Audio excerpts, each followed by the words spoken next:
வணக்கம் என் அன்பு சகோதர சகோதரிகளே, எப்படி இருக்கீங்க? நான் ரொம்ப சூப்பரா இருக்கேங்க. ஒரு துண்டு கம்பியின் நீளம் 36 சென்டிமீட்டர். அக்கம்பியை ஒரு சதுரமாக உருவாக்கினால் ஒவ்வொரு பக்கத்தோட நீளம் என்னவா இருக்கும் அப்படின்னு 6th நியூ புக்ல கேட்டு வச்சிருக்காங்க. சதுரம் அப்படின்னு சொல்லிட்டாவே அந்த நீளம் 36ன்னு சொல்லிருக்கா இல்லையா, அதுல 4ஆல வகுத்துருங்க. ஏன் 4ஆல வகுக்கணும்னு இந்த வீடியோ டீட்டெயிலாக சொல்றேன். இப்போ அடிக்க பார்க்கலாம். இதுல பாதி 2, இதுல பாதி 18, இதுல பாதி 1, இதுல பாதி 9. அப்போ 9 ஆப்ஷன் ஏதான் சரியான விடை. இந்த மாதிரி மாடல்ல வந்து பாத்தீங்கன்னா அது பாருங்களேன், 2019 குரூப் 2 எக்ஸாம்ல கூட கேட்டிருப்பாங்க. இங்க பாருங்க, ஒரு கம்பியோட சதுர வடிவத்துல உருவாக்கும் போது அதன் பரப்பளவு 36 சதுர சென்டிமீட்டர். அக்கம்பியை கொண்டு 2 சென்டிமீட்டர் பக்க அளவுடைய ஒரு செவ்வகத்தை உருவாக்க அச்செவ்வகத்தோட பரப்பளவு என்ன அப்படின்னு கேட்டிருப்பாங்க. இதுக்கு இந்த கொஸ்டினை நீங்க ஆன்சர் பண்ணணும்னா நம்ம பேசிக்ல இருந்து வந்தாதான் ஈஸியா இருக்கும். அதே மாதிரி 2014 இருந்து 2022 வரைக்கும் குரூப் 2 கொஸ்டின் அனலைஸ் பண்ணி பார்க்கும்போது சதுரத்தை பேஸ் பண்ணி 2022 குரூப் 2ல ஒரு கேள்வி கேட்டிருக்கான், 2019 குரூப் 2ல ஒரு கேள்வி கேட்டிருக்காங்க, 2018 குரூப் 2ல ஒரு கேள்வி கேட்டிருக்காங்க, 2014 குரூப் 2ல ஒரு கேள்வி அப்படின்னு பார்த்தீங்கன்னா கடந்த 10 வருஷத்துல 7 எக்ஸாம்ல 4 எக்ஸாம்ல கேட்டு வச்சிருக்கான். ரொம்ப இம்பார்ட்டன்ட். நான் 6th இருந்து 8th இருக்கிற ஒரு 15 கணக்கு வந்து உங்களுக்கு எடுத்துட்டு வந்திருக்கேன். இந்த 15 கணக்கும் கீழே டிஸ்கிரிப்ஷன்ல ஆன்லைன் டெஸ்டா கொடுத்துருக்கேன். மறக்காம டெஸ்ட் எழுதி பாருங்க. இந்த 15 கணக்கு உங்களுக்கு புரிஞ்சு போச்சுன்னா 9th 10th புக்ல இருக்கிற இன்னும் ஒரு 10 அல்லது 15 கணக்கு பார்த்தா ஓவராலா சதுரமே முடிச்சிடலாம். ரொம்ப எளிமையா ஒரே ஒரு ஃபார்முலா கூட பயன்படுத்தாம தான் சொல்லி கொடுக்க போறேன். ஸோ அதனால இந்த வீடியோ ஃபுல்லா பார்த்தா தான் தெளிவா புரியும். நான் முதல் கொஸ்டின்ல இருந்து ஆரம்பிச்சிடுறேன். சதுரத்துல வந்து பாத்தீங்கன்னா 6th இருந்து 8th வரைக்கும் சுற்றளவு பரப்பளவு சம்ஸ் தான் கொடுத்து வச்சிருக்காங்க. ஓவராலா மிக முக்கியமான கணக்கு எல்லாமே எடுத்துட்டு வந்துட்டேங்க. ஃபர்ஸ்ட் சுற்றளவுல இருந்து ஸ்டார்ட் பண்ணிடலாம். சுற்றளவுனா என்ன சார் சொல்றேன். கொஸ்டின் படிச்சுட்டுமா? ஒரு சதுரத்தின் பக்கம் 5 சென்டிமீட்டர் எனில் அதன் சுற்றளவை காண்க. 6th நியூ புக்ல கொடுத்துருக்காங்க. சதுரம் அப்படின்னா இதுதாங்க. ஓகேவா?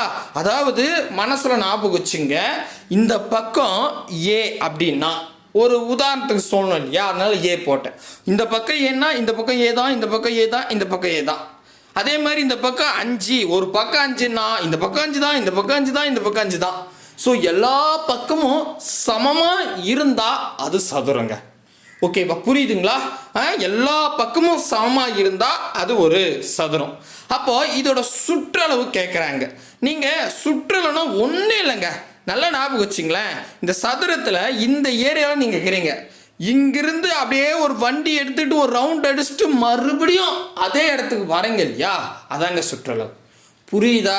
சுற்றளவு அப்படின்னா அப்படியே ஒரு ரவுண்ட். இப்போ நம்ம மலை கூட சுத்தம் இல்லையா, ஒரு மலை சுத்தணும்னா ஸ்டார்டிங்ல எங்க ஸ்டார்ட் பண்ணீங்களோ அதே இடத்துக்கு மறுபடியும் வந்துடுவீங்க. அப்படி ஒரு ரவுண்ட் அடிச்சுட்டு வந்தா அதுக்கு பேர் தான் சுற்றளவுன்னு சொல்லுவாங்க. அப்ப சதுரம்னா உங்களுக்கு தெரியும் இந்த வடிவம். இதை நீங்க சுத்தி வரணும் அப்படின்னா ஃபுல்லா ஒரு ரவுண்ட் அடிச்சா அதான் சுற்றளவு. ஓகேவா? இப்போ நீங்க சுத்தி வரும்போது அங்க என்னென்ன மதிப்பு இருக்கோ அது எல்லாத்தையும் கூட்டிக்கணும், அவ்வளவுதான். இவன் என்ன சொல்றான், ஒரு பக்கம் 5ன்றான். ஒரு பக்கம் 5ன்னா இங்க பாருங்களேன், இது ஒரு சதுரம். ஒரு பக்கம் 5ன்னா இதுவும் 5 தான், இதுவும் 5 தான், இதுவும் 5 தான். கரெக்டாக தானே சதுரம்? ரைட்டு. இப்போ சுற்றுலா கண்டுபிடிங்கன்னா நீங்கள் இங்கே ஸ்டார்ட் பண்ணுறீங்க, இங்கேருந்து வண்டி எடுத்துகிட்டு போகிறீங்க. இங்கேருந்து இங்கே வரும்போது ஒரு 5 இருக்கா, மறுபடியும் இப்படி கீழே வரீங்க, அங்கே ஒரு 5 இருக்கா, கூட்டிங்க 10. இங்கே ஒரு மறுபடியும் இப்படி வாங்க, அங்கே ஒரு 5 இருக்கா, கூட்டுங்க 15. மறுபடியும் இங்கே வந்து அதே ஸ்டார்டிங் பிளேஸுக்கு வந்துட்டீங்க, அங்கே ஒரு 5 இருக்குது. அப்போ 5 + 5 + 5 எவ்வளோ ஆச்சு? 20 அப்படின்னு வருது. அவ்வளோதான் ஆன்சர், முடிஞ்சிருச்சு. சுற்றுலானா அவ்வளோதான். தெளிவா புரியுதுங்களா? சூப்பர்பா. இப்போ பாருங்க இன்னொரு கணக்கு, இதுவும் 6th நியூ புக்ல தான் கொடுத்துருப்பான். 8 சென்டிமீட்டர் பக்கம் உள்ள சதுரத்தின் சுற்றளவு காண்க. அப்போ நமக்கு வந்து சதுரம்னு சொல்லிட்டா ஒரு பக்கம் இங்க பக்கனே சொல்லியிருப்பான். ஒரு பக்கம் 8ன்னா இதுவும் 8 தான், இதுவும் 8 தான், இதுவும் 8 தான். ஓகேங்களா? இப்போ என்ன கேட்குறான்? சுற்றளவு கேட்குறான். சுற்றளவுனா இங்கே ஸ்டார்ட் பண்ணுங்க, இது ஒரு 8ஆ, இங்கே வாங்க, இங்கே ஒரு 8ஆ, 8 × 16 அப்படி இப்படி வந்துன்னா 14 32. சரிங்களா? அப்போ 32 ஆப்ஷன் ஏ தான் சரியானது. இப்போ தெளிவாக உங்களுக்கு புரிஞ்சிட்டு இருக்குமே. சுற்றளவுனா என்ன, பக்க அளவு கொடுத்துட்டு சுற்றளவுன்னு கேட்டாங்கன்னா ஜஸ்ட்டு 4 முறை நீங்கள் கூட்ட போகிறீங்க, அவ்வளோதாங்க. புரியுதா? புரியுது. அடுத்த கேள்வி. அடுத்தது 3வது கேள்வி. ஒரு சதுர வடிவத்தில் தபால் தலை சுற்றளவு 8 சென்டிமீட்டர் எனில் அதன் பக்க அளவை காண்க. இப்போ இதுக்கு முன்னாடி 2 கணக்கில் அவன் என்ன பண்ணிட்டான், பக்க அளவு கொடுத்துட்டு சுற்றளவு கேட்டான். ஓகேவா? இப்போ இந்த கணக்கில் சுற்றளவு கொடுத்துட்டு பக்க அளவு கேட்குறான். ரொம்ப ஈஸி. என்னன்னா, ஒரு ஸ்டாம்ப் இருக்கு அப்படின்னு சொல்றான், தபால் தலை இருக்கு, அது சதுர வடிவத்தில் இருக்கு, இதோட சுற்றளவு 8ன்னு சொல்லிட்டான். அப்போ ஒரு பக்கம் எவ்வளோ இருக்கு அப்படின்னு கேட்குறான். இப்போ நான் கொஸ்டின் ஸ்டார்டிங்லேயே சொன்னேன், நீங்கள் சும்மா ஒரு அசிம் பண்ணிங்க, ஒரு எழுத்து போனால் ஏன்னு இதை வச்சுக்கிட்டா இதுவும் ஏ தான், இதுவும் ஏ தான், இதுவும் ஏ தான். இப்போ சுற்றளவுனா நம்ம என்ன பண்ணுவோம், இங்கே இருக்கிற எல்லா நம்பரையும் கூட்ட சொன்னேன். அப்போ எல்லா ஏவும் கூட்டுங்க. 1 ஏ 2 ஏ 3 ஏ 4 ஏ. அப்போ 4 ஏ அப்படின்றது தான் சுற்றளவு. இதுதான் கொஸ்டினில் 8ன்னு கொடுத்துருக்கான். புரியுதா? புரியுதுங்களா? நான் எழுதுந்து புரியுதுங்களா? ஸோ என்னன்னா, ஒரு பக்கம் ஏ, அப்போ 4 பக்கமும் ஏ வச்சா 4 ஏ. ஓகேவா? அப்போ நம்ம போன கணக்கில், இப்போ ஒரு உதாரணத்துக்கு போன கணக்கில் 8ன்னு கொடுத்தா 4 8 கூட்டணும் 32ன்னு சொல்லிட்டு ஆன்சரு. இந்த இடத்துல வந்து பக்க அளவு கொடுக்காம சுற்றளவு கொடுத்துட்டான். அப்போ பக்க அளவு நான் சும்மா ஏன்னு வச்சுக்கிட்டேன். அப்போ நான் எல்லா ஏவும் கூட்டினா 4 ஏன்னு வருது. 4 ஏ தான் 8 அப்படின்னு கொடுத்துருக்கான். கரெக்டா? அப்போ 4 ஏ 8 எனக்கு ஏ தான் வேணும், பக்கம் தான் வேணும். அப்போ இந்த 4 பெருக்கல் இருக்கிறது ஈக்குவல் என்ன போனால் வகுத்துல மாறுமா? கரெக்டு. ஒரு 4 இருந்தாங்க 8ன்னு வருமா? ஆமாம். அப்போ 8 தான் ஆன்சர். சார் ஓகே புரியுது சார், பட் இப்படிலாம் போடணுமா அப்படின்னு கேட்டால் your choice. 4 A equal to சுற்றளவுன்னு வச்சு போட்டாலும் பரவாயில்ல. இல்லை நீங்கள் ஆப்ஷன் எடுத்துங்க. இப்போ ஆப்ஷனே 1ன்னு இருக்குன்னு வச்சுங்க. ஒரு பக்கம் 1ன்னா இந்த பக்கம் 1 தான், இந்த பக்கம் 1 தான், இந்த பக்கம் 1 தான். அப்போ எல்லாத்தையும் கூட்டுங்க. 1 1 1 4 தான் வரும். அப்போ 4னா இவன் 8 சொல்லியிருக்கான். அப்போ இது கிடையாது. ஆப்ஷன் பி எடுத்துங்க. 2. அப்போ ஒரு பக்கம் 2னா எல்லா பக்கமும் 2 தான். 2 2 4 4 4 8 கரெக்டாக வருது. அப்போ ஆன்சர் இப்படியும் போட்டுடலாம். ஓகேவா? Your choice. நீங்கள் ஆப்ஷன் வச்சு கூட போட்டுங்க, ரொம்ப எளிமை. சரிங்களா? ஸோ அவன் பரப்பளவு கொடுத்துட்டு பக்க அளவு கொடுத்துட்டு சுற்றளவு கேட்டாலும், இல்லை சுற்றளவு கொடுத்துட்டு பக்க அளவு கேட்டாலும் ரொம்ப எளிமை. தெளிவாக புரியுதுங்களா? ரைட்டுங்க. இப்போ அடுத்த கேள்வி. இது 6th நியூ புக்கில் தான். ஒரு சதுர வடிவ பூங்காவின் சுற்றளவு 40 மீட்டர் எனில் பூங்காவின் ஒரு பக்க அளவு என்ன அப்படின்னு கேட்டான். இப்போ பாருங்க, பக்க அளவு கேட்டிருக்கான். அப்போ நம்ம என்ன பண்ணோம், 4A = 40ன்னு போட்டு 4 கீழே கொண்டு வந்து போட்டாலும் ஆன்சர், இல்லை ஆப்ஷன் வச்சு போட்டாலும் ஆன்சர். நீங்களே போடுங்க பார்க்கலாம். Option A 5 metre, B 10 metre, C 30 metre, D 100 metre. சூப்பருங்க. அடுத்தது போலாமா? அடுத்தது மறக்காம கமெண்ட் பண்ணுறேங்க. அடுத்தது 5வது கணக்கு. 12 மீட்டர் பக்க அளவுடைய ஒரு சதுர வடிவ வீட்டு மனைக்கு வேலி அமைக்க மீட்டருக்கு 15 ரூபாய் வீதம் செலவாகும். செலவை காண்க அப்படின்னு 6th நியூ புக்கில் கொடுத்துருக்கான். எக்ஸாம் பாயிண்ட் ஆஃப் வியூவில் இதான் கொஸ்டின். இந்த மாதிரி தான் கொஸ்டின் கேட்பாங்க. சரிங்களா? இதுக்கு முன்னாடி கேட்டதெல்லாம் ஜஸ்ட் பேசிக். ஓகேவா? என்னன்னா, நான் 12 மீட்டரில் ஒரு சதுர வடிவ வீட்டு மனை வச்சிருக்கேன். இப்போ சதுரம்னு சொல்லிட்டாவே எல்லா பக்கம் சம. கரெக்டா? அப்போ 12 மீட்டர் இந்த பக்கம்னா இந்த பக்கமும் 12 மீட்டர், இந்த பக்கமும் 12 மீட்டர், இந்த பக்கமும் 12 மீட்டர். இப்போ இதுக்கு என்ன பண்ண போறாங்க வீட்டு மனைக்கு அப்படின்னு கேட்டா, வேலி அமைக்க போறாங்களாம். வேலி அமைக்கிறதுனா உங்களுக்கு தெரியும், இந்த காம்பவுண்ட் பாடுற மாதிரி சுத்தி. கரெக்டா? கரெக்ட். இப்போ நீங்க இது உங்க வீடுன்னு வச்சுங்க, உங்க வீட்டு மனைன்னு வச்சுங்க. இதுக்கு நீங்க வேலி போடுவீங்கன்னா எங்க போடுவீங்க? நடுவில் இங்கே எத்தனையா போடுவீங்க? போட மாட்டோம். கரெக்டா? ஸோ வேலின்னா பார்டரை சுற்றி போடுவோம். உங்கள் வீடு எவ்வளோ தூரம் பார்டரில் இருக்கோ அதை சுற்றி நம்ம காம்பவுண்டோ இல்லை கம்பியில் வேலியோ போடுவோம். கரெக்டா? கரெக்ட். அப்போ நம்ம இங்கே பாருங்கள், நல்லா கவனிங்க. இப்படி போய் இப்படி வருது இல்லையா? இதுதானுங்க ஒரு வேலி போடுறது. அப்போ இதுக்கு பேர் என்ன? நான் முன்னையே கொஸ்டின் ஸ்டார்டிங்லேயே சொன்னேன், ஒரு இடத்துல அப்படியே சுற்றி வெளியே சுற்றி வந்தால் அது சுற்றளவுங்கன்னு. அப்போ வேலி அமைத்தல்னு சொல்லிட்டாவே அதுக்கு சுற்றளவு தான் அர்த்தம். இன்டைரக்டாக கொடுத்துருப்பாங்க. புரியுதுங்களா? சூப்பருங்க. அப்போ இதுக்கு என்ன கேட்குறான்? சுற்றளவு கேட்குறான். என்ன சொல்கிறான்? இங்கே பாருங்க, 12 மீட்டர் ஒரு பக்கம் இருக்கு, அதுக்கு நான் வேலி போடணும் அப்படின்னா 1 மீட்டருக்கு 5 ரூபாய் ஆகும்னா அப்போ மொத்தம் எவ்வளோ செலவாகும்னு கேட்குறாங்க. இதெல்லாம் நம்ம வீட்டில் கூட, நம்ம ரியல் லைஃப்பில் கூட பார்க்குற கணக்கு தான். இப்போ மொத்தம் எத்தனை மீட்டர் இருக்குன்னு தெரிஞ்சுக்கிட்டா நம்ம 1 மீட்டருக்கு 5 ரூபாய்னா அந்த 15 பேருக்கு ஆன்சர் வந்துடும். புரியலையே. இப்போ நீங்களே பாருங்களேன், முதல்ல இந்த சுற்றளவு கண்டுபிடிச்சிருமா. 12 மாண்டம் 24, 24 24 48, அப்போ 48 மீட்டர். ஓகேவா, நம்மளுடைய வீடு வந்து மொத்தம் 48 மீட்டர் இருக்கு. அதுக்கு நீங்கள் வேலி போடணும். ஒரு மீட்டருக்கு 18 ரூபாய் 15 ரூபாய் ஆகும்னு சொல்லிட்டான். ஒரு மீட்டருக்கு 15 ரூபாய்னா 48 மீட்டருக்கு எவ்வளோ? அப்படியே 48 கூட 15 பெருகிட்டு வந்துட்டான். அவ்வளோதான் ஆன்சர். புரியுதா? சூப்பருங்க.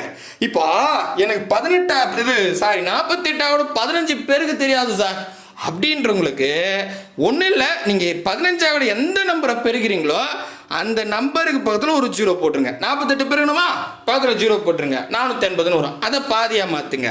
200, அதாவது 480 பாதியாக மாற்றுங்க. 240 வரும். கூட்டுங்க 0, 12 2 மீதி 1, அதுக்கப்புறம் 7 720. அவ்வளோதான் ஆன்சர்.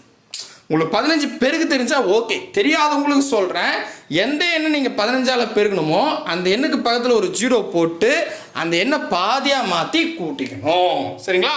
அப்போ 720 ஆப்ஷன் ஏ தான் சரியான விடை. அவ்வளோதான். எவ்வளோ ஈஸியாக இருக்குது பாருங்க. சூப்பர். புரியுதா இல்லையா? புரியுது. முக்கியமாக நம்ம சேனலுக்கு நீங்கள் புதுசாக இருந்தால் சப்ஸ்கிரைப் பண்ணி வச்சுங்க. கூடவே பக்கத்தில் இருக்கிற பெல் ஐக்கானை ப்ரெஸ் பண்ணி ஆல்னு இருக்கும், அதை செலக்ட் பண்ணிட்டீங்கன்னா நம்ம போகிற வீடியோ உடனே நோட்டிஃபிகேஷனாக வந்துடும். முக்கியமாக அந்த வீடியோ பிடிச்சதா லைக் பண்ணுங்கள், உங்கள் ஃப்ரெண்ட்ஸுக்கு ஷேர் பண்ணி விட்டுருங்க. அடுத்தது வந்து பாருங்களேன், உங்களுடைய தோட்டம் 5 மீட்டர் பக்கால உடைய சதுர வடிவத்தில் உள்ளது. ஒவ்வொரு பக்கமும் 2 சுற்றளவு கம்பி வேலி அமைக்க வேண்டும். மீட்டருக்கு 10 ரூபாய் வீதம் தோட்டத்திற்கு வேலி அமைக்க தேவைப்படும் தொகையை காண்க. நல்லா பாருங்க, இது போன கொஸ்டின் இதுவும் ஒன்று தான். ஆனால் என்னென்னா இப்போ பாருங்கள், இதை வச்சு நம்ம கனெக்ட் பண்ணி பேசுவோம். இதில் என்னென்னா 12 மீட்டர் பக்க அளவு இருக்குது. அதுக்கு வேலி அமைக்கணும். 5 ரூபாய் ஆகும்னு சொல்லிட்டான் ஒரு மீட்டருக்கு. அப்போ மொத்தமாக எவ்வளோ ஆகுன்னு பார்த்தா 720 ரூபான்னு போட்டோம். போன வாட்டி நம்ம ஒரு சுற்றி வேலி போட்டோம். பட்டு காட்டு விலங்குலாம் வந்து அந்த வேலியை நாஸ்தி பண்ணிடுச்சு. உடனே அந்த வேலி போட்டவரை கூப்பிட்டு என்னப்பா இப்படி ஆகிப்போச்சே அப்படின்னு கேட்டால், அதுக்கு இன்னும் ஸ்ட்ராங்காக போடணுங்க, நீங்கள் ஒன்றா 2 கோட்டிங் போட்டுங்க. நான் ஒரு பக்கம் தான் அடித்தேன், 2 வாட்டியாக போட்டுங்க. அதாவது இது ஒரு சதுர வடிவமா, இதில் சுற்றி ஒரு முறை ஒரு வேலி, மறுபடியும் அதை சுற்றி இன்னொரு வேலி, 2 வேலியே போட்டால் சேஃபாக இருக்கும் அப்படின்னு அவர் சொல்கிறார். சரி அப்படியே செஞ்சிரு அப்படின்னும் இவங்க சொல்லிட்டாங்க. இதுக்கு இவர் என்ன சொல்கிறாருன்னா, ஒரு மீட்டருக்கு எனக்கு 10 ரூபாய் கொடுங்க. அப்போ மொத்தம் எத்தனை மீட்டர்னு கணக்கு பண்ணி காமிக்கணும். அவ்வளோதான். புரியுதா? ரெண்டுத்துக்கு வித்தியாசம் புரியுதுங்களா? ரைட். 2 சுற்றணும். அவ்வளோதான். ரைட்டு. இப்போ பாருங்கள், நல்லா கவனிங்க. அப்போ நான் ஒரு சதுரத்தை போட்டுக்கிறேன் உங்களுக்கு புரியுதுக்காக. இந்த பக்கம் 5ன்னா இந்த பக்கம் 5 தான், இந்த பக்கம் 5 தான், இந்த பக்கம் 5 தான். சரிங்களா? அப்போ இதோட சுற்றளவு கண்டுபிடிக்கலாமா? வேலின்னாவே சுற்றளவு தானே. 5 10 15 20. சரிங்களா? ஓகே. இப்போ நல்லா கவனிங்க. 20 நல்லா கவனிச்சிட்டிங்கன்னா இப்போது மொத்தம் நம்மளது 20 மீட்டர் இருக்குது. ஒரு மீட்டருக்கு 10 ரூபான்னு சொல்லிட்டான். அப்படி பெருகுனா 200 ரூபாய். இப்போ நல்லா கவனிங்க, ஒரு சுற்று 200 ரூபாய். இவன் 2 சுற்றுன்னு கேட்டான். கரெக்டாக? அங்கே பாருங்கள், இங்கே 2 சுற்றுன்னும் போது இந்த 200 அப்படியே டபுளாக மாற்றிக்க. ஓகேவா? அப்போ 200 200 கூட்டினா 400. அவ்வளோதான். ஒருவேளை 3 சுற்றணும்னா 3 200 போடு, 4 வாட்டி கேட்டால் 4 200 போடு. சரியா போச்சு. அவ்வளோதான். அப்போ 400 ரூபாய். ஆப்ஷன் டி தான் சரியான டே. இப்போ தெளிவாக புரியுதுங்களா? சூப்பருங்க. அடுத்த கணக்கு. அடுத்தது 6th நியூ புக் பேக்கில் கொடுத்துருப்பான். ஒரு சதுரத்தின் பக்கம் 10 சென்டிமீட்டர், அதனுடைய 10 சென்டிமீட்டர், அதனுடைய பக்கத்தை 3 மடங்கா மாற்றும் போது அதோட சுற்றளவு எத்தனை மடங்கா மாறும் அப்படின்னு கேட்டிருக்காங்க. இது மடங்கு பேஸ் பண்ணி கொடுத்ததால இதுக்கு எக்ஸாம் பாயிண்ட் ஆஃப் வியூவில் கேட்கறதுக்கு வாய்ப்பு இருக்கு. 6th நியூ புக் பேக்கில் இருக்கிறதால அப்படியே அச்சடிச்சாங்க காப்பியாக கூட கேட்பாங்க. ஏன்னா அது கொஞ்சம் டிஃப்ரெண்ட்டான கேள்வி. ஆனால் நம்ம மெத்தடை நீங்கள் போட்டிங்கன்னா ஈஸி. என்ன சொல்கிறான்னா, ஒரு சதுரத்தோட பக்கம் 10 சென்டிமீட்டர், அதோட பக்கத்தை நான் என்ன பண்ணுறேன் 3 மடங்காக அதிகரிக்கிறேன். அப்படி அதிகரிக்கும் போது சுற்றளவு எத்தனை மடங்கு அதிகமாகும் அப்படின்னு கேட்குறாங்க. புரியலனா நல்லா கவனிங்க. நம்மக்கிட்ட ஒரு சதுரம் இருக்குது, அதோட பக்கம் வந்து 10 சென்டிமீட்டர். ஒரு பக்கம் 10னா எல்லா பக்கமும் 10 தான். ஓகேவா? இப்போ இதோட சுற்றளவு என்ன முதல்ல இதை கண்டுபிடிச்சிருவோம். இதோட சுற்றளவுனா 10 20 30 40. ஓகேவா? 40. இப்போ என்ன பண்ணிட்டேன், ஒவ்வொரு பக்கத்தையும் நான் 3 மடங்கு அதிகரிக்க போகிறேன். மடங்குன்னு சொன்னால் அதை பெருகணுங்க. எத்தனை மடங்கு சொல்கிறேன்னா அதை பெருகணும். 3 மடங்கு. அப்போ 3ஆல் பெருகணும். அப்போ இதையும் 3 இதையும் 3 இதையும் 3. இதையும் 3. அப்போ என்ன ஆகும்? எல்லா பக்கமும் 3 மடங்கு இன்க்ரீஸ் ஆகும். ஒரு பக்கம் 3 மடங்கு இன்க்ரீஸ் ஆனால் எல்லா பக்கமும் இன்க்ரீஸ் ஆகுங்க. அதான் சதுரம். ஏன்னா எல்லா பக்கமும் சமமாக இருக்கும். கரெக்டாக புரியுதுங்களா? புரியுதா தெளிவா? ஏன்னாங்க பாருங்க, அது ஒரு பக்கத்தை நான் 3 மடங்கு அதிகரிக்கிறேன்னா ஒரு பக்கம் 3 மடங்கு இன்க்ரீஸ் ஆச்சுன்னா ரெண்டாவது பக்கம் மூணாவது பக்கம் 4 பக்கமும் 3 மடங்கு இன்க்ரீஸ் ஆகிடும். அப்படின்னா மடங்குன்னா பெருகு சொல்லிட்டேன். அப்போ 3ன்னா அந்த 3 10ஓட பெருகணும். அப்போ நான் உங்களுக்கு புதுசாக ஒரு இது போட்டோமா? இது பாருங்க, இது ஒரு வேலையை நான் போட்டுக்கிட்டேன். ஒரு பக்கம் வந்து பார்த்தீங்கன்னா 3 மடங்கு இன்க்ரீஸ் ஆகுதுன்னா ஆல்ரெடி 10 இருக்குது. 10ஓட 3 பெருகுனா 30. இது 30னா இதுவும் 30, இதுவும் 30, இதுவும் 30. இப்போ சுற்றளவு கண்டுபிடிங்க. 3 3 6 அதாவது 120 அப்படின்னு வரும். கரெக்டாக நான் 3 12 120. ஓகேங்களா? சுற்றளவு 3 மடங்கு இன்க்ரீஸ் ஆனதுக்கப்புறம் 120 மாறிடும். நல்லா கவனிங்க. கொஷனில் 10 சென்டிமீட்டர் அப்படின்னு சொல்லிட்டான் இல்லையா? 10 சென்டிமீட்டர் ஒரு பக்கம் அப்படின்னு சொல்லும் போது அதோட சுற்றளவு 40ங்க. ஒவ்வொரு பக்கமும் 3 இன்க்ரீஸ் பண்ண சொல்கிறான். நான் 3 பெருகுனதுக்கு அப்புறம் 120ன்னு வருது. இப்போ எத்தனை மடங்குன்னு தானே கேட்டிருக்கான். ஒன்றுமே இல்லை. இந்த பெரிய நம்பர் 120 இருக்கு இல்லையா? அதில் சின்ன நம்பர் 40 வகுத்துருங்க. அப்போ தான் நமக்கு மடங்கு தெளிவாக வரும். ஓகேவா? மடங்குன்னு சொல்லிட்டே தான் எத்தனை மடங்கு இன்க்ரீஸ் ஆகுதுன்னு கேட்குறான் இல்லையா? பெருசில் சிந்த வகுத்துட்டாவே போதுங்க. 0க்கு 0 கேன்சல். 1 4 4 3 4 12. அப்போ 3 மடங்கு. அவ்வளோதான் ஆன்சர். இன்னும் அந்த லாஸ்ட் மட்டும் ஞாபகம் வச்சுங்க. நம்ம ஒன்றுமே கிடையாது. இந்த மாதிரி கேட்டானா கொடுக்குற மதிப்புக்கு சுற்றளவு கண்டுபிடிச்சிருங்க. 3 மடங்கு இன்க்ரீஸ் ஆனதுக்கப்புறம் அதோட சுற்றளவு கண்டுபிடிச்சிருங்க. இதில் எது பெருசோ அதை மேலே வச்சுக்கிட்டு எது சின்ன நம்பரோ அதை கீழே வகுத்துருங்க. ஒரு நம்பர் கிடைக்கும். அத்தனை மடங்கு இன்க்ரீஸ் ஆகுது. அவ்வளோதான். ஓகேவா? புரியுதுங்களா? சூப்பர். அடுத்ததுங்க பாருங்க, எவ்வளோ பெரிய கேள்வி 6th நியூ புக்கில் கொடுத்துருக்கான். சதுரம் ஏயின் பக்கங்களை போன்று 2 மடங்கு பக்கம் கொண்ட சதுரம் பி வரைக. ஏ மற்றும் பியின் சுற்றளவை காண்க அப்படின்னு சொல்லிட்டான். அதாவது இதில் மதிப்பெல்லாம் சொல்லலைங்க. இது இந்த போன கணக்கு அழகாக அவன் மதிப்பு சொல்லிட்டான். ஒரு பக்கம் 10 இருக்குது, நான் ஒவ்வொரு பக்கம் 3 மடங்கு இன்க்ரீஸ் பண்ணுறேன் அப்படிலாம் சொல்லிட்டான். ஆனால் இந்த கணக்கு பொறுத்த வரைக்கும் எதுவுமே சொல்ல. ஒரு சதுர ஏ வரையின்ட்டான். நான் என்ன பண்ணிட்டேன், ஒரு சதுரம் வந்துட்டு இதுக்கு ஏன்னு பேர் வச்சுக்கிட்டேன். இப்போ சதுரம் அப்படின்னாவே உங்களுக்கு தெரியும் எல்லா பக்கம் சமமாக இருக்கும். நான் ஒரு உதாரணத்துக்கு எதுவும் மதிப்பு கொடுக்காததால இதுக்கு நான் 1 வச்சுக்கிறேன். அப்போ இதுக்கு 1னா இதுக்கு 1 தான், இதுக்கு 1 தான், இது 1 தான். கரெக்டா? அப்போ இதோட சுற்றளவு இப்பயே கண்டுபிடிச்சிடுறேன்.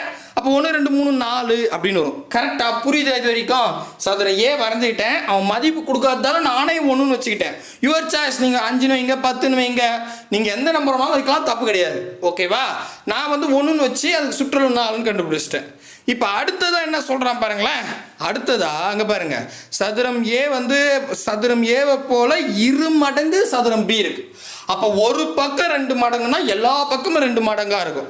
இப்போ இங்கே என்ன ஆகுதுன்னா சதுரம் பி நான் வரைய போகிறேன். நான் வரைஞ்சிட்டேன் பியை. இதோட பக்கம் எப்படி இருக்குன்னா சதுரம் ஏவை போல 2 மடங்குன்றான். கரெக்டாக? புரியுதா?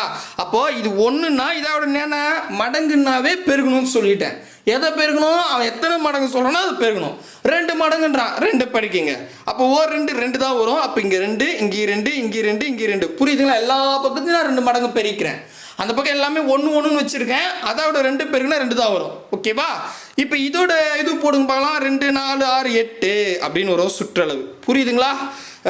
2 மடங்கு அதிகரிச்சதுக்கு அப்புறம் சுற்றளவு 8ன்னு வந்திருக்கு. இப்போ என்ன கேள்வின்னா ஏவுக்கு பிக்கு ஏ, அதாவது இங்கே பாருங்க, நான் வரைஞ்சிக்கிட்டேன்னா அப்படி வரைஞ்சிக்கிட்டா ஏ மற்றும் பியின் சுற்றளவை காண்கன்னு சொல்லிட்டான். ஆப்ஷன் ஏ பாருங்களேன், சுற்றளவு பி சாரி ஆப்ஷன் ஏ வந்து சதுரம் பியின் சுற்றளவானது சதுரம் ஏயின் சுற்றளவை போல 2 மடங்குன்றான். அப்போ நம்ம மடங்கு கண்டுபிடிக்கணும் ரெண்டுத்துக்கும். நான் போன கணக்கில் என்ன சொன்னேன், ஓவராலாக மடங்கு கண்டுபிடிக்கணும், எவ்வளோ இன்க்ரீஸ் ஆகிருக்குன்னு கண்டுபிடிக்கணும்னா பெரிய நம்பரில் சின்ன நம்பரை வகுத்துங்க. பெரிய நம்பர் 8, சின்ன நம்பர் 4 வகுத்தா 2 மடங்கு இன்க்ரீஸ் ஆகிருக்கு. எது இன்க்ரீஸ் ஆகிருக்கு நல்லா புரியுதா? ஏவை போல் பி 2 மடங்கு அதிகரிச்சு. கரெக்டா? ஏ வந்து 4 இருந்தா பி 8ன்னு இருக்கு. இதை மடங்காக மாற்றணும்னா 8 4ஆல் வகுத்தேன் 2ன்னு வந்துச்சு. அப்போ ஏ அதாவது பி வந்து ஏவை போல் 2 மடங்கு அதிகரிச்சிருக்கு. கரெக்டா? பி இன்க்ரீஸ் ஆகிருக்கு 2 மடங்கு. இவ்வளோதான், குழப்பல. சரியா? அப்போ இந்த கொஸ்டின் வாங்க, ஆப்ஷனே பாருங்களேன். சதுரம் பியின் சுற்றளவு ஏயின் சுற்றளவை போல 2 மடங்கு. கரெக்டு, ஆப்ஷன் ஏ தான். இப்போ பி ஒன்று பாருங்களேன், சதுரம் ஏயின் சுற்றளவு சதுரம் பியின் சுற்றளவை போல 2 மடங்கு. அப்போ ஏ வந்து பியை விட 2 மடங்கு அதிகரிச்சிருக்கான்னு கேட்டால் கிடையாது. புரியுதா?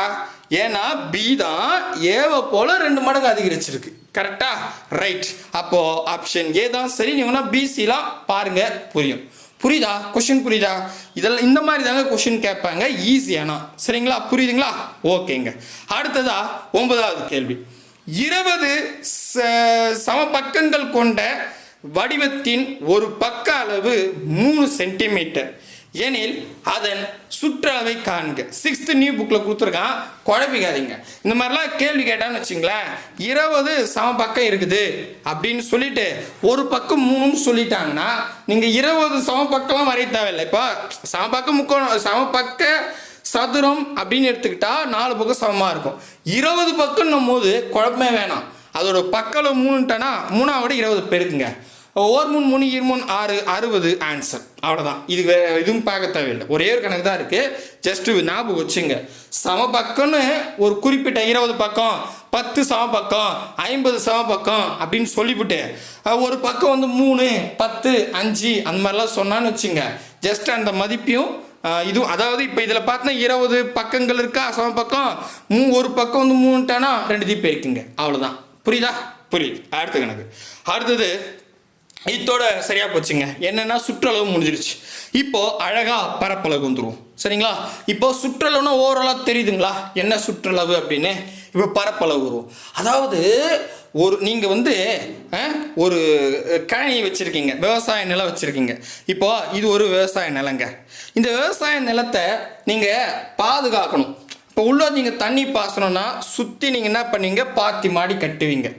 இல்லை இப்போ நம்ம சொல்கிற மாதிரி இந்த இடம் இருக்குது, இதை சுற்றி நம்ம காட்டு விலங்குகள் தடுக்கணும்னா சுற்றி வேலி போட்டுருவோம். கரெக்டா? அப்போது இந்த பார்டரை சுற்றி நடக்கிறது சுற்றளவுங்க. ஓகேவா? புரியுதா? பார்டரை சுற்றி நடக்கிறது சுற்றளவு. அதை பேஸ் பண்ணி கொஷின் கேட்டாவே அதை நீங்கள் சுற்றளவு தான் கண்டுபிடிக்கணும். இதே பரப்பளவுனா இப்போ நீங்கள் ஒரு கழனி வாங்கிட்டீங்க. இந்த கழனி வாங்கிட்டு இந்த இடத்துல நீங்கள் நெல் போட போகிறீங்க, இல்லை இடத்த சுத்தம் பண்ண போகிறீங்க, இல்லை அங்கே இருக்கிற மணலை வார போகிறீங்க, இல்லை அந்த மணலை சமப்படுத்த போகிறீங்க. உள்வர்க்கு சொல்லிட்டாவே நீங்கள் பார்த்தாவே புரியும். கொஷின் பார்த்தாவே உள்ளார ஒர்க்கு சொன்னாவே, பார்டரை சுற்றி சொன்னால் அது சுற்றளவு, உள் வேலை சொன்னாவே அது பரப்பளவு. அவ்வளோதாங்க. பரப்பளவுனா இவ்வளோதான் டெஃபினேஷன். புரியுதுங்களா? உள்ளார வேலை என்ன வேலை செய்ய சொன்னாலும் அதுதான் பரப்பளவு. அப்போ இங்கே பாருங்களேன், 8 சென்டிமீட்டர் பக்க அளவு கொண்ட சதுரத்தோட பரப்பளவு கேட்குறோம். அப்போ நமக்கு ஒரு பக்கம் 8னா இந்த பக்கம் 8 தான், இந்த பக்கம் 8 தான், இந்த பக்கம் 8 தான். இப்போ பரப்பளவுன்னு சொல்லிட்டா ஏதாவது 2 பக்கத்தை பெருக்குங்க. எனிதிங், எப்படி நீங்கள் 2 பக்கத்தை பெருகினாலும் ஓகே, அதான் ஆன்சர். அப்போ 8 8 64 ஆப்ஷன் ஏ தான் சரியானது. இந்த பக்கம் தான் பெருகணும்னு அவசியம் கிடையாது, 2 பக்கங்களை நீங்கள் பெருகணும், அவ்வளோதான். ஓகேவா? புரியுதுங்களா? பரப்பளவுனா எழுதி வச்சுக்கோங்க. அடுத்தது கேள்வி இங்கே பாருங்க. 15 சென்டிமீட்டர் பக்க அளவு கொண்ட ஒரு சதுரத்தின் பரப்பளவை காண்க. ஸோ 15 சென்டிமீட்டர் பக்கம்னா ஒரு பக்கம் 15னா எல்லா பக்கமும் 15. இதில் என்ன கேட்குறா, பரப்பளவுனா ஏதாவது 2 பக்கம். அப்போ 15 15 பிறகுனா ஆன்சர். அவ்வளோதான், சொல்லிட்டேன். Option A 160, B 125, C 225, D 90. மறக்காம கமெண்ட் பண்ணுறேங்க. அடுத்த கேள்வி 12வது கேள்வி இங்கே பாருங்களேன். ஒரு சதுர வடிவ பூங்காவின் சுற்றளவு 40 மீட்டர் எனில் பூங்காவின் பரப்பளவை காண்க. இந்த மாதிரி மாடல் தாங்க கொஸ்டின் கேட்பான். இது பாருங்களேன், இது வந்து இந்த கணக்கு கேட்கல, இந்த நாங்கள் காமிக்கிறோம் பாருங்களேன். நம்மளோட டிஎன்பிசி கொஸ்டினில் பாருங்க, இது இல்லை இங்கே பாருங்க. ஒரு கனசதுரத்தின் கன அளவு 125 கன சென்டிமீட்டர், அதன் புறப்பரப்பளவு என்ன? ஸோ இது வந்து 9th 10th புக்கில் இருக்குது. இருந்தாலும் இப்படி தான் பேஸ் பண்ணி கொஷின் கேட்பான். சுற்றளவு கொடுத்துட்டு பரப்பளவு கேட்பான். சரிங்களா? அந்த மாதிரி கொஷின்லாம் கேட்கறதுக்கு உண்டு. அதனால இது கொஞ்சம் நல்லா பார்த்துங்க. ஒன்றும் இல்லை, இது ஈஸி தான், இந்த கணக்கு பிரச்சனை இல்லை. இது என்ன, எஸ் இங்கே பாருங்க. இப்போ என்னன்னா ஒரு சதுர வடிவம் இருக்காங்க. இந்த சதுர வடிவத்தோட சுற்றளவு 40, பரப்பளவு கேட்குறோம். இப்போ நம்ம என்ன பண்ணிக்கலாம், இது ஏன்னா இதுவும் ஏ தான், இதுவும் ஏ தான், இதுவும் ஏ தான். கரெக்டா? கரெக்ட். இப்போ சுற்றளவுனா இந்த 4 ஏவையும் கூட்டுறது தான் சுற்றளவு. அப்படிதான் நான் சொன்னேன், 4 பக்கத்தை கூட்டுறது சுற்றளவு. இதே பரப்பளவுனா ஏதாவது 2 பக்கத்தை பெருக்கணும், அது பரப்பளவு. கரெக்டா? கரெக்ட். அப்போ எனக்கு இப்போ நான் பரப்பளவு கண்டுபிடிக்கணும்னா ஏதாவது ஒரு பக்கத்தை நான் கண்டுபிடிக்கணும். ஆமாம் தானே? இப்போ உதாரணத்துக்கு ஏவை கண்டுபிடிக்கணும். அதனே ஏவை நான் கண்டுபிடிச்சிட்டாவே போதும், நான் பரப்பளவு கண்டுபிடிச்சிடலாம். அப்போ நான் ஏவை கண்டுபிடிக்கணும்னா, அதாவது பக்கத்தை கண்டுபிடிக்கணும்னா, இப்போ நான் என்ன சொன்னேன், 4A இருக்கா, அப்போ 4A = 40. அப்போ எனக்கு ஒரு ஏ வேணும். அப்போ இந்த 4 இப்போ ஈக்குவல்ட்டு என்ன போச்சுன்னா வகுத்தலாம் மாறிடும், பெருக்கல் இருக்கிறது. 4 கேன்சல் 10ன்னு வரும். அப்போது எனக்கு ஒரு பக்கம் 10ன்னு தெரிஞ்சுக்கிட்டேன். ஒரு பக்கம் 10ன்னா இது 10ன்னா இதுவும் 10 தான், இதுவும் 10 தான், இதுவும் 10 தான். ஏன்னா அதான் சதுரம். அப்போ எல்லா பக்கம் 10ன்னு ஆகிப்போச்சு.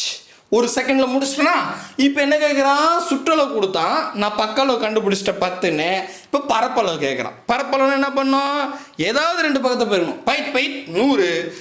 அப்போ ஆப்ஷன் பி தான் சரியானது. முடிஞ்சு போச்சு, அவ்வளோதாங்க. சரிங்களா? இப்போ புரியுதுங்களா? சூப்பர். அப்புறம் பக்களவு மாற்றிட்டாவே ஈஸி. ஓகேப்பா. அடுத்ததுங்க, இதான் நம்ம இன்ட்ரோவில் பார்த்தோமா? ரைட்டு. எப்படி 4 வகுத்துன்னு சொன்னேன் இல்லையா? இப்போ பாருங்கள், ஈஸியாக சொல்கிறேன் பாருங்கள். முதல் இன்ட்ரோ இருக்கிற மாதிரி இருக்கும், பட் இது ஈஸி. இருங்க, இதை அழிச்சுட்டுமா? அழிச்சிட்டு 13வது கொஸ்டின் பாருங்களேன். ஒரு துண்டு கம்பியின் நீளம் 36 சென்டிமீட்டர். அக்கம்பியை சதுர வடிவத்தில் உருவாக்கி ஒவ்வொரு பக்கத்தின் நீளம் என்னவாக இருக்கும்? சதுர வடிவத்தில் உருவாக்குனா இந்த மாதிரி கம்பி பேஸ் பண்ணி நான் முதல்ல சொல்லிட்டேன், 2019 குரூப் 2ல கூட கேட்டு வச்சிருந்தான். சரிங்களா? பட் இது கொஞ்சம் அட்வான்ஸான கேள்வி, 9th 10th புக்கு போனோம். இருந்தாலும் இது இங்கே பார்த்தா மட்டும் தான் அங்கே புரியும். சரிங்களா? இப்போ நீங்களே யோசிங்க, ரொம்ப ஈஸிங்க. உங்ககிட்ட ஒரு கம்பி இருக்குதுங்க. இந்த கம்பி 36 சென்டிமீட்டருக்கு என்கிட்ட ஒரு கம்பி இருக்குது. இதை உங்களால் சதுரமாக மாற்ற முடியுமான்னா மாற்ற முடியும். சதுரம்னா இப்படி அந்த கம்பியை இப்படி இந்த மாதிரி ஷேப்பு கொண்டு வர முடியும். கையிலே வளைச்சி கொண்டு வரலாமா? கொண்டு வரலாம். இப்போ நான் சதுரத்தை உருவாக்கணும்னா உங்களுக்கு நல்லாவே தெரியும், ஒரு பக்கம் 5ன்னு இருக்குன்னு வச்சுங்க, எல்லா பக்கமும் 5 தான் இருக்கும். ஸோ சமமாக இருக்கும். அப்படின்னா இப்போ 36 சென்டிமீட்டர் இருக்குது. கரெக்டா? அந்த 36 சென்டிமீட்டர் இருந்தது எதை குறிக்குது? நீங்கள் நல்லா யோசிங்களேன். இந்த கம்பியை இது ஏன்னு போச்சுங்க ஒரு புதானத்துக்கு. இது ஏ, இது பி, அதாவது ஸ்டார்டிங் பாயிண்ட் எண்டிங் பாயிண்ட். இப்போ நீங்கள் என்ன பண்ண போகிறீங்க, இந்த ஏ புள்ளியிலேருந்து இந்த கம்பி எடுத்துகிட்டு வந்து இப்படி ஒரு இது இப்படி வளைக்கிறீங்க, மறுபடியும் இந்த பி எடுத்து வந்து இங்கே வைக்கிறீங்க. இப்படி வச்சா இது ஒரு சதுரமாக மாறிடும். கரெக்டாக? ஆனால் நல்லா பார்த்து இந்த ஏலேருந்து பி வரைக்கும் வந்தால் அது சுற்றளவு. கரெக்டா?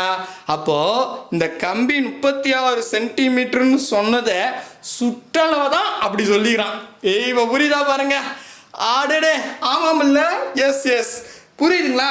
அப்போ சுற்றளவு 36ன்னு சொல்லிட்டான், அதை ஒரு பக்கத்தை கண்டுபிடிக்க சொல்கிறான். சரிங்களா?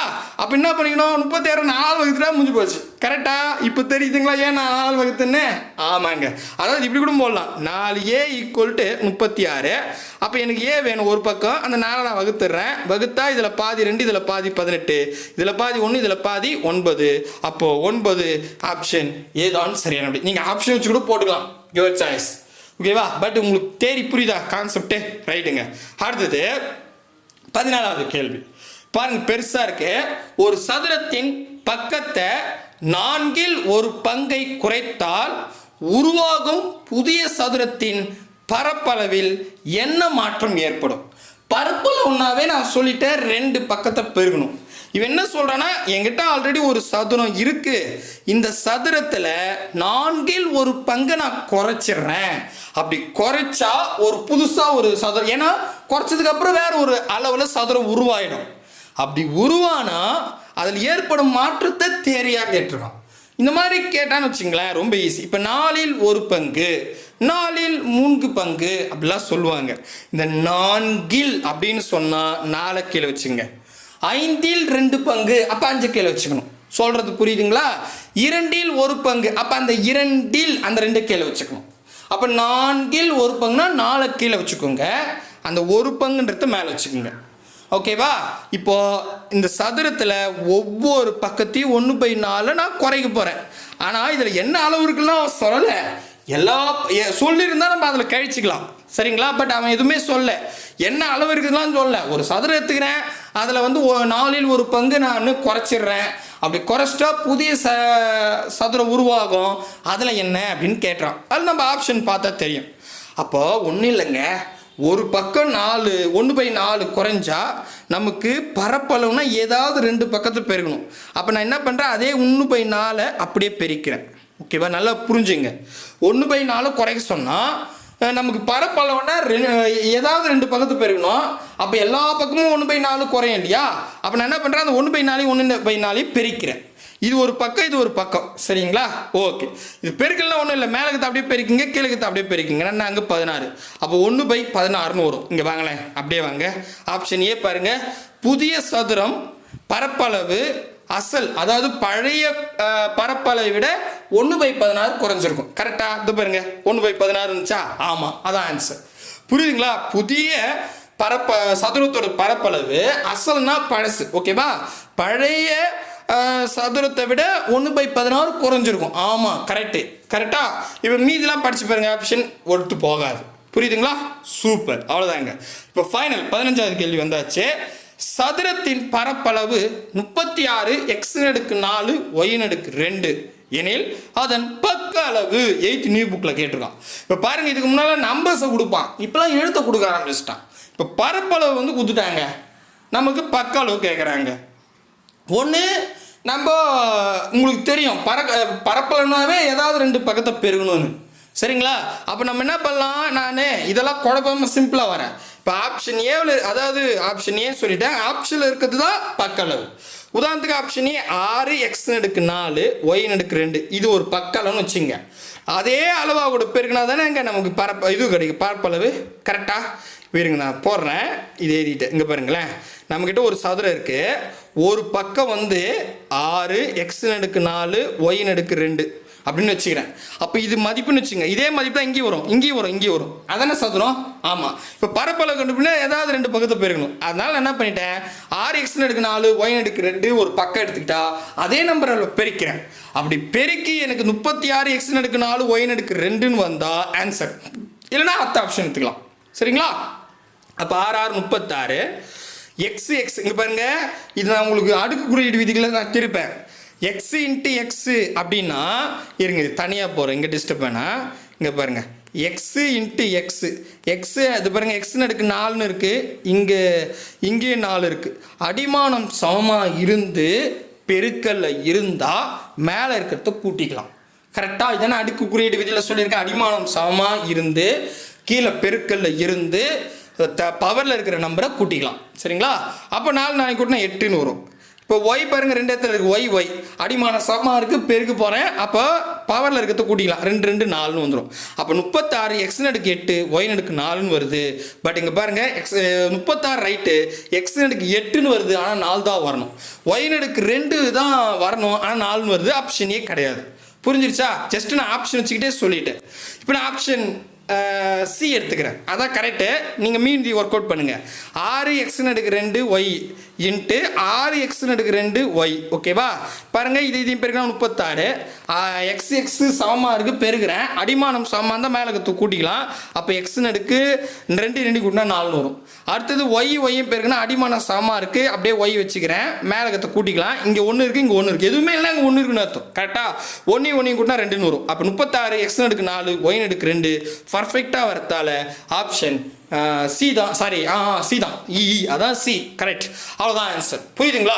முடிஞ்சிருச்சுங்க. ஓவராலாக 6th இருந்து 8th வரைக்கும் சதுரத்தில் சுற்றளவும் பார்த்தாச்சு, பரப்பளவும் பார்த்தாச்சு. இப்போ நம்ம அடுத்த கிளாஸில் என்ன பண்ணலாம், 9th 10th புக்கில் இருக்கிற சம்ஸை பார்ப்போம்.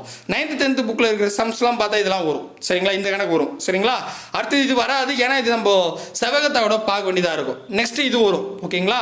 நெக்ஸ்ட்டு வந்து இதுவும் வரும். ஓகேவா? அடுத்த வீடியோ அப்போ ரொம்ப முக்கியமானது. இது புரியாமல் அங்கே வந்தீங்கன்னா புரியாது.